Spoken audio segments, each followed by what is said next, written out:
JEE mains 2024 की dates announce हो चुकी हैं और उसका रजिस्ट्रेशन ओपन हो गया, रजिस्ट्रेशन भी कर दिया, सारी चीज़ें कर दी हैं। लेकिन मन जो है अभी पूरा इस तरह का है कि यार मेरा तो 11th भी बर्बाद है। बहुत सारे चैप्टर्स ऐसे हैं जिनमें अभी कॉन्फिडेंस नहीं है और 12th के तो उनसे जो कनेक्टेड जितने भी चैप्टर हैं उनमें भी कॉन्फिडेंस नहीं है और मात्र 75 डेज बाकी रह गए। ऐसे में अब क्या करें? तो बात यह है कि अगर आपने फॉर्म भर ही दिया है, रजिस्ट्रेशन कर ही दिया है और आप एक स्टूडेंट हैं, तो जो 75 डेज़ हैं तो उनके बारे में ये सोचना कि मेरा यहाँ पे 11th भी बर्बाद है और 12th में भी मुझे कई चैप्टर में कॉन्फिडेंस नहीं है, तो अब कैसे करें? अब हड़बड़ी अभी से हो रही है क्योंकि एग्ज़ाम की डेट और रजिस्ट्रेशन वगैरह आप कर चुके हो। ऐसे केस में जो है यहाँ हार्ट बीट बढ़ रही है, ऐसा लग रहा है कि क्या कर दें। तो देखिए गाइस, एक साइकोलॉजिकल चीज़ बता रहा हूँ कि अगर आप आज कुछ भी दो चीज़ें ढंग से अगर 5 ईंटें अगर ढंग से जमाते हो डेली और रोज़ रोज़ अगर उस तरह से जमाते चले जाओगे तो एक दीवार पूरी खड़ी हो जाती है। और लेकिन डेली काम करना पड़ता है और उन चैप्टर्स पे आपको अभी काम करना है। आप इसमें से ऐसा कर सकते हैं 15 से 20 दिन उन चैप्टर्स पे निकाल सकते हैं। मैं बात कर रहा हूँ उन चैप्टर्स पे जिन पे कि थ्योरेटिकल कॉन्सेप्ट्स पे काम करना होता है, उस पे बेस्ड न्यूमेरिकल्स करने होते हैं। अगर मैथ्स में है तो क्वेश्चन सॉल्व करने रहते हैं। अगर आपने नहीं किए तो कॉन्फिडेंस नहीं आता। तो आप ऐसा करेंगे, मैं आपको ऐसे 5 चैप्टर्स बता रहा हूँ, उन 5 चैप्टर्स पे आप थ्योरी को ध्यान से कीजिएगा और उसके बाद में क्वेश्चन सॉल्व कीजिए। एक एक कॉन्सेप्ट पे बेस कम से कम 10 सवाल जो प्रीवियस क्वेश्चंस हैं उनको और कुछ जो सॉल्यूशन बुक में आपके नोट्स में दिए हुए हैं उनको सॉल्व कीजिए, तो आपको तुरंत कॉन्फिडेंस आने लगेगा। वो 5 चैप्टर मैं बता रहा हूँ, पहले आप उस पर काम करो। पहले आज आप स्टार्ट लीजिए, फिर बाद में देखी जाएगी कि क्या होगा, ठीक है ना। आज आप इतना थोड़ा सा बढ़ाएंगे, आज 10 कदम आगे बढ़ोगे, फिर अगले 10 कदम डेली जोड़ते जाओ और धीरे धीरे आपको इतना अच्छा कॉन्फिडेंस आ जाएगा, आप कर पाओगे। तो मैं 11th के वो चैप्टर्स बता रहा हूँ, 11th के ही चैप्टर्स हैं, क्योंकि यहाँ पे इन चैप्टर्स पे जो 5 चैप्टर्स हैं इन पे आपको अगर कॉन्फिडेंस आ गया, इन पे बेस आपने क्वेश्चंस जो थ्योरेटिकल कॉन्सेप्ट होता है उसको लेके और उन पे क्वेश्चंस 10-10 क्वेश्चन एक एक कॉन्सेप्ट पे लगा लिए, प्रीवियस क्वेश्चंस भी सॉल्व कर लिए उसके साथ के, तो 100% कॉन्फिडेंस बन जाएगा। फिर आपको कोई नहीं रोक सकता। तो लेकिन स्टार्ट लेना पड़ेगा और बिल्कुल पॉजिटिव वे में स्टार्ट लेना पड़ेगा, वो मैं बता रहा हूँ। पहला आप चैप्टर है बाइनोमियल थ्योरम ले लेंगे, फिर इसके बाद में सर्किल ले लेंगे, कॉम्प्लेक्स नंबर ले लेंगे गाइस। ये तीसरा चैप्टर है जो कि जिसपे की कॉन्फिडेंस की ज़रूरत है, ये बिना प्रैक्टिस के ये नहीं होता। इसमें जो थ्योरेटिकल कॉन्सेप्ट्स होते हैं उनको आप थ्योरी, कई बार बच्चे वहाँ तक दिक्कत आती है कि कॉन्सेप्ट ही क्लियर नहीं हो रहा, अभी तो थ्योरेटिकल कॉन्सेप्ट ही क्लियर नहीं हो रहा, तो बस उस पर बेस प्रॉब्लम्स कैसे सॉल्व करेंगे। तो कॉन्सेप्ट लिखा रहता है, प्रॉब्लम भी सॉल्व प्रॉब्लम्स होती हैं, पहले आप उन सॉल्व प्रॉब्लम्स को देखिए, ठीक है। उसके बाद में खुद से एक क्वेश्चन उठाइए जो कि आप उसको सॉल्व करके फिर आपका उसका आंसर चेक कीजिए कि अगर आंसर मिलता है तो ठीक है, नहीं तो सॉल्यूशन को क्रॉस चेक कर सकते हैं कि सॉल्यूशन देखिए इसका कैसा दे रखा है, मैंने क्या मिस्टेक कर दी। तो इस तरह से करना पड़ेगा, लेकिन 100% पॉजिटिव रह के ही सिलेक्शन लिया जा सकता है। और ये इस बात को बिल्कुल माइंड से निकाल दीजिए कि ये जो सिलेबस रिड्यूस हुआ है ना, जेई मेंस 2024 का, ये जो सिलेबस रिड्यूस करना होता है ये और थोड़ी बहुत प्रॉब्लम बढ़ाने वाला है। किनके लिए?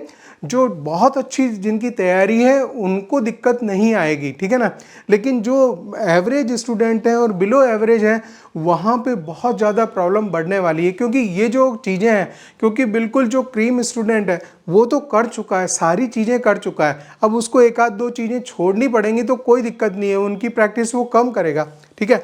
लेकिन जिन बच्चों को अभी कॉन्सेप्ट को समझने में, उनसे रिलेटेड क्वेश्चन सॉल्व करने में और अभी यही थ्योरेटिकल कॉन्सेप्ट ही अभी क्लैरिटी में नहीं है, तो वो उसके लिए ये प्रैक्टिस करें।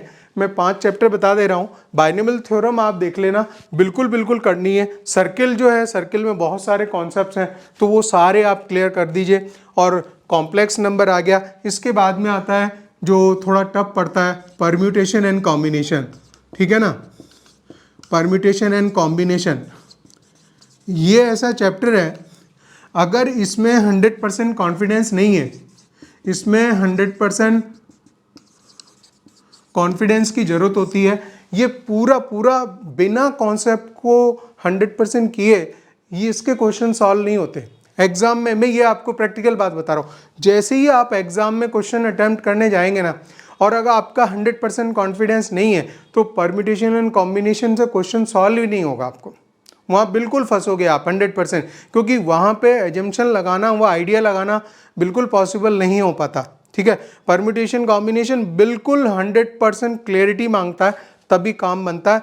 इस चैप्टर को आप अभी ध्यान से एक एक छोटे छोटे कॉन्सेप्ट को उठा के उस बेस क्वेश्चंस कीजिए, सॉल्व कीजिए, और पहले उनके सॉल्यूशंस को देखो, फिर खुद करो, ठीक है। तो जब कॉन्फिडेंस आ जाएगा तो धीरे धीरे लगेगा। लेकिन 10 कदम डेली चलने जरूरी हैं, है ना।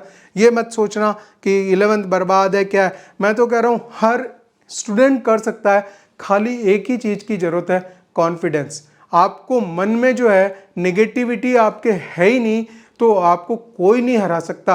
आप क्योंकि 75 डेज बहुत होते हैं, अगर कुछ करना चाहोगे तो 75 दिन बहुत कुछ है, ठीक है। मैं लास्ट चैप्टर बता रहा हूँ आपको, वो आ जाएगा परम्यूटेशन कॉम्बिनेशन हो गया। और इसके बाद में लास्ट चैप्टर की हम बात करें तो ये है सीक्वेंस एंड सीरीज, ठीक है। सीक्वेंस एंड सीरीज, ये वो चैप्टर्स भी हैं जो कि बहुत ज़्यादा इंपॉर्टेंस रखते हैं। इंपॉर्टेंट चैप्टर्स हैं 11th के, जिनसे मैक्सिमम क्वेश्चंस जेई मेंस में आते हैं। और इन चैप्टर्स में ऐसा भी है कि इन पे जो थ्योरी जो है, इनकी स्लाइटली जो है वो क्लैरिटी मांगती है। इन पे बेस्ड क्वेश्चन की प्रैक्टिस होनी जरूरी है। बाइनोमियल थ्योरम में, सर्किल में बहुत सारे कॉन्सेप्ट्स हैं, ठीक है।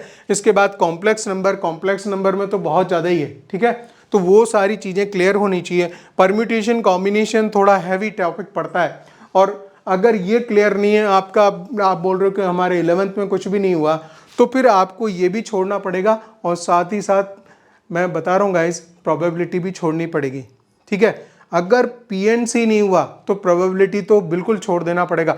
और अगर आपने परम्यूटेशन कॉम्बिनेशन और प्रोबेबिलिटी छोड़ दिया, तो बहुत सारा पार्ट जो है 10 से 11% जो है वो आपने टोटल सिलेबस का पार्ट एक तरह से छोड़ दिया। तो ये तो बिल्कुल नहीं कर सकते। तो इन चीज़ों को जो टफ है उनको पहले उठाइए और पहले उस पर काम कीजिए। लास्ट चैप्टर है सीक्वेंस एंड सीरीज, इसको भी गाइस आप कुछ मत कीजिए, चैप्टर उठाओ, थ्योरी पढ़ो, और एक एक जो थ्योरी के छोटे छोटे पार्ट्स हैं थ्योरेटिकल कॉन्सेप्ट पे, उन पे क्वेश्चंस वहाँ पैरेलल दिए होते हैं, बुक में दिए होते हैं, आपके नोट्स में होंगे, ठीक है, उनको कीजिए। और उसके बाद में जो प्रीवियस ईयर्स क्वेश्चंस हैं वो अगर आपसे क्वेश्चन सॉल्व होने लगे तो आपको 100% कॉन्फिडेंस आ जाएगा। फिर आपको कोई दिक्कत नहीं है। आप पिछले 5 साल के लास्ट 5 ईयर्स PYQs आपको करने हैं। ये मैं एक चीज़ बता रहा हूँ कि लास्ट 5 ईयर्स के आप PYQs को पूरा सॉल्व कर पाए तो कोई आपको नहीं हरा सकता। ये जेई मेंस 2024 का एग्ज़ाम वैसे भी बहुत ज़्यादा इजी हो चुका है। ये अननेसेसरी जो है हवा बनी हुई है, अननेसेसरी डर एक बना हुआ है ना, ऐसा कुछ भी नहीं है। अगर आप बिल्कुल ट्रैक पे चलते हो, बिना इधर उधर फालतू की बातों को कानों में नहीं पड़नी चाहिए। उटपटांग बातें जो होती हैं, नेगेटिविटी वो क्रिएट करती हैं ज़्यादा। तो सीधा सीधा ये अपनी स्टडी टेबल पे बैठिए और अपनी पढ़ाई कीजिए, बस यहीं पे सारा काम ख़त्म हो जाता है। जो बच्चा पढ़ रहा है ना उसका रिजल्ट अच्छा आ जाता है। और ये फालतू की बातें, आप मार्केट में घूमते रहते हो इधर उधर 50 तरह की जो बातें होती हैं वो कहीं ना कहीं नेगेटिविटी लाती है। जो काम हो रहा है वो बेसिक हो रहा है, ठीक है ना।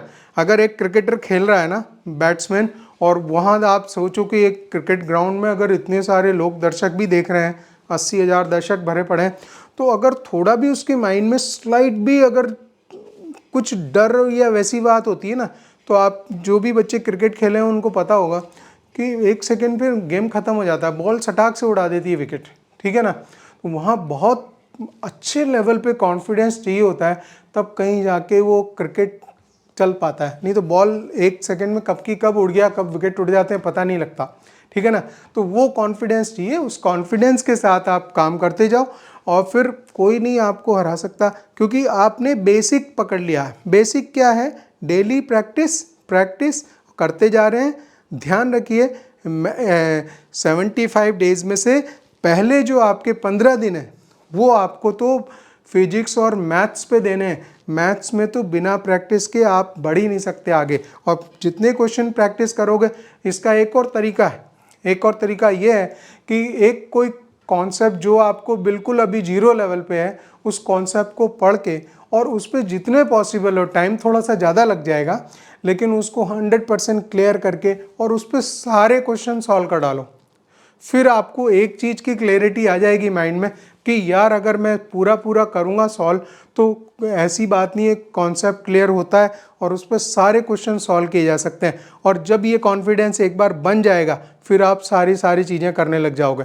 मैं खुद जब स्टूडेंट था तो डेफिनेट इंटीग्रेशन का, मैं अपने एग्जांपल बता रहा हूँ कि जब स्टूडेंट था तो डेफिनेट इंटीग्रेशन को मैंने पूरा थ्योरी वाइज ध्यान से पढ़ा और उस पर क्वेश्चंस किए, उनको बिल्कुल प्रॉपर वे में क्वेश्चंस लगाए।